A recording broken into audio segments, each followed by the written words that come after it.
Jason Turner says he purchased his Ford plug-in hybrid to minimize his carbon footprint and because of the benefits it offered. But less than a year after he purchased the vehicle, he says he's not only frustrated, he feels unsafe.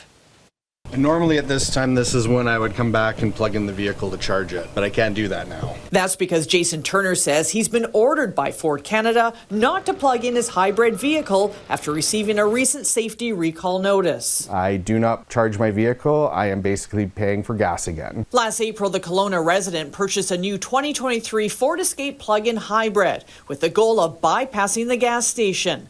But a safety recall in February issued by the auto manufacturer has Jason paying at the pump. The recall stating a problem inside the high-voltage battery could cause a short circuit, which may lead to a loss of motive power, increasing the risk of a crash. And you may also experience battery thermal venting, potentially resulting in a vehicle fire. My biggest concern is the safety. I do not feel like when you own a new vehicle, you should have to worry about getting in a car crash or having your vehicle set on fire. Ford is recommending impacted customers to immediately refrain from charging their vehicle and has stated a remedy is anticipated in the second quarter of 2025. Not good enough, says Jason. He wants a buyback.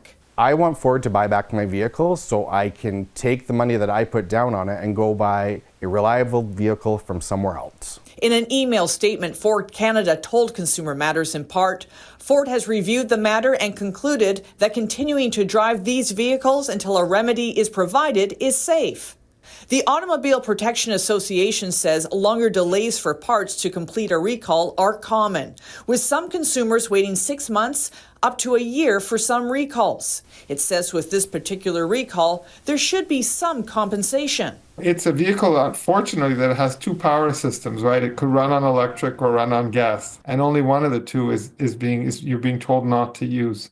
So Ford really should be offering people compensation for the additional gasoline.